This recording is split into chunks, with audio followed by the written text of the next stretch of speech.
Thank you very much, Mr. Speaker. Now moving on to the fourth speaker from the government side, Mr. Francesco Donini Ferretti.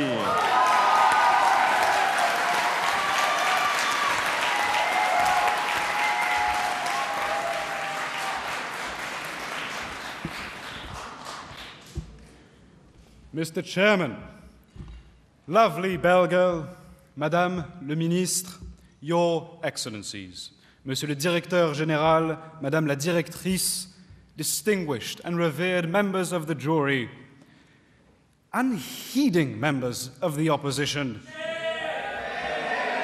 doom-laden members of the government, ladies and gentlemen of the audience, good evening and thank you for coming.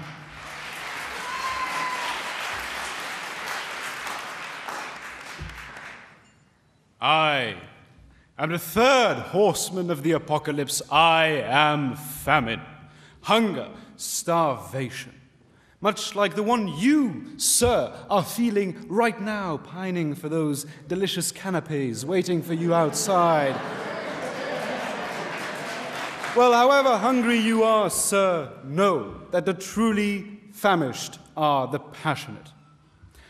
I will start with some rebuttal. According to this opposition, we are putting passion to trial. Ladies and gentlemen, we wish. As lawyers, at least we could get the billable hours.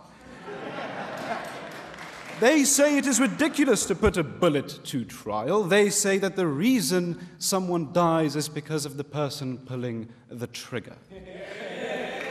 We are not concerned with the reason why passion is a threat. We are merely stating that it is. And just as bullets are controlled and regulated, so must passion be. It was then claimed by Thibault that we shouldn't call an improvement a threat. Sir, I wonder, was Churchill not a threat to the Third Reich? Was Gandhi not a threat to the British Empire? Which do you think was an improvement on the latter? No, thank you. Passion is an obsession for which you can't get no satisfaction. Passion is starvation.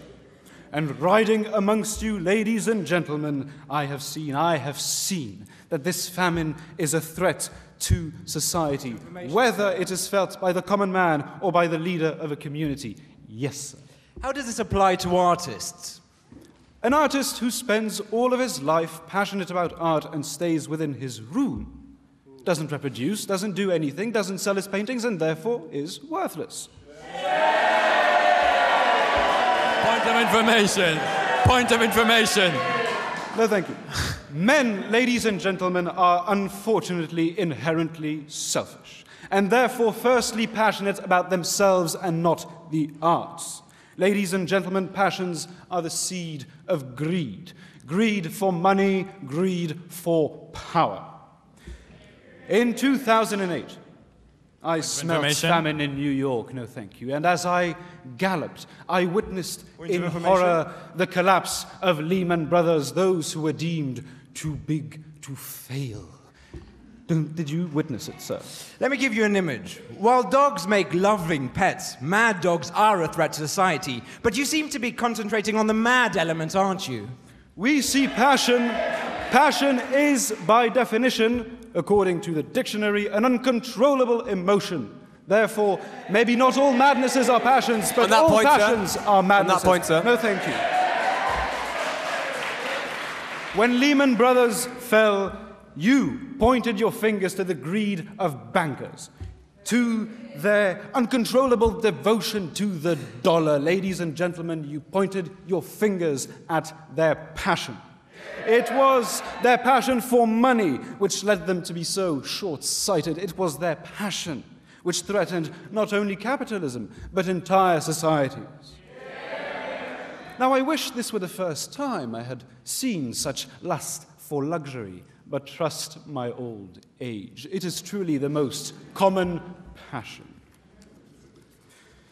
I've shown you that this furious famine threatens society.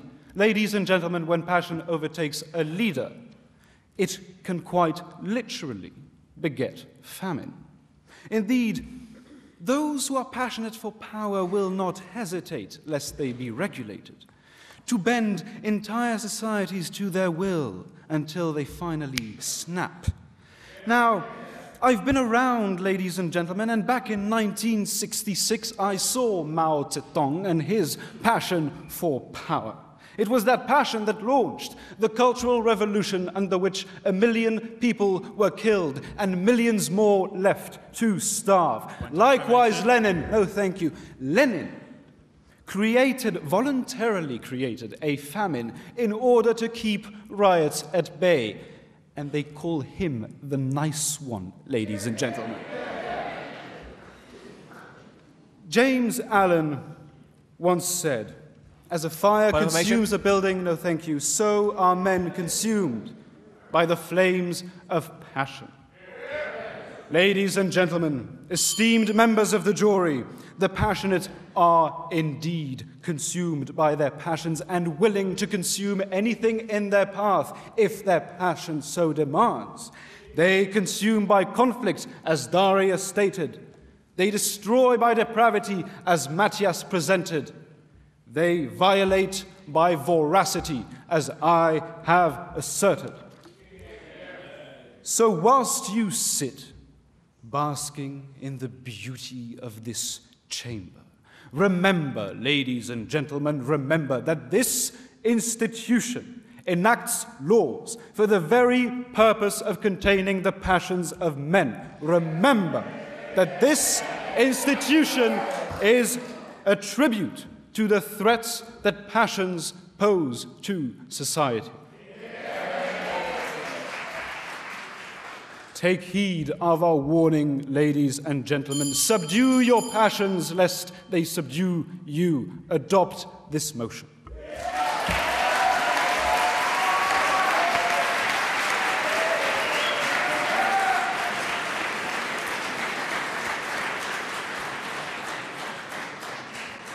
Thank you very much.